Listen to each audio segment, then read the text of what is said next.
Matamoros is almost 75 years older than Brownsville. Brownsville was established as a result of the war between the United States and Mexico when the border was created on the Rio Grande.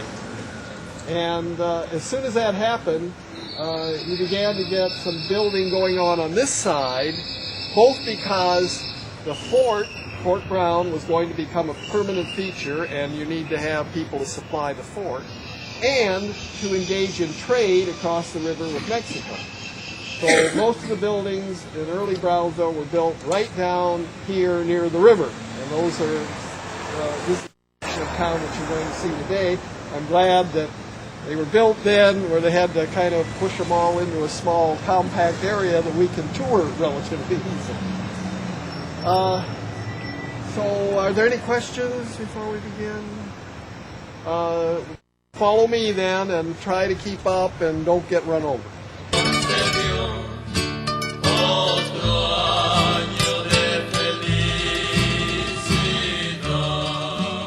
It says Hotel Casablanca and Carlota Petrina Museum. And that building was built in 1906. This building became, when I first came here in the 1970s, was a kind of shrimper's hotel cum house of ill repute.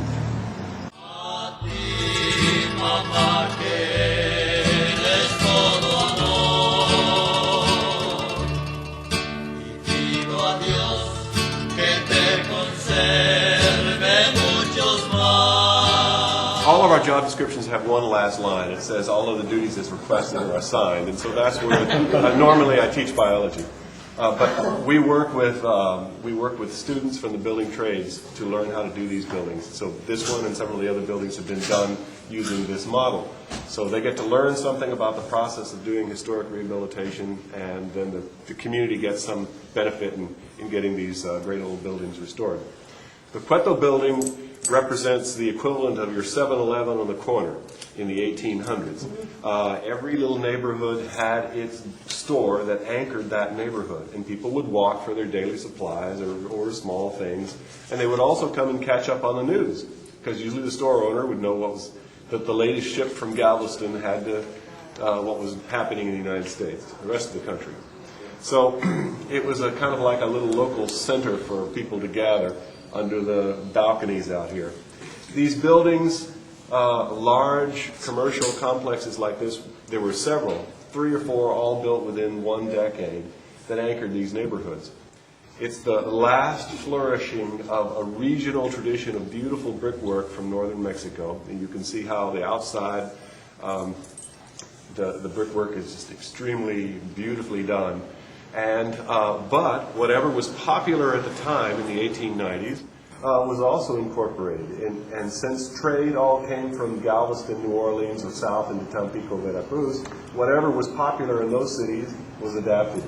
So in the 1890s, the New Orleans cast iron facade was something that was popular. So they embellished their local regional traditions with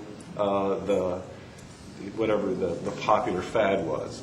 So you get these buildings that look a little bit like New Orleans. Well, that's because you didn't go overland to trade with San Antonio. You took a ship to New Orleans or Galveston. So this was the entrance for the family, who then lived upstairs and then had some outbuildings and kitchens outside. And then from here, this way, was a store that said general merchandise, and then another store down that way. And then finally, all the way, if you go down in here and all the way that way, there was a separate building that was a bakery, and you can see the ovens are there, and probably some of the last ovens around that still have that beehive, and we'll go take a look at that.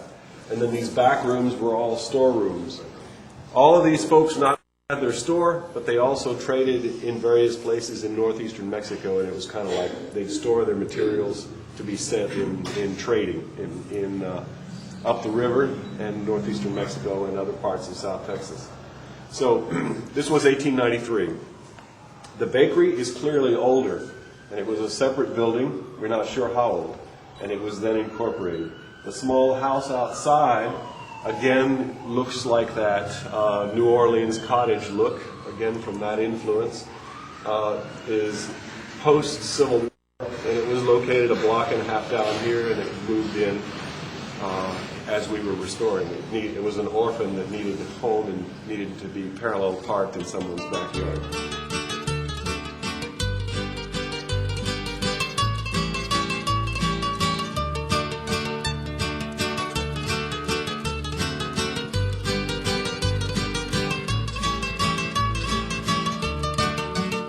This is the 1912 courthouse.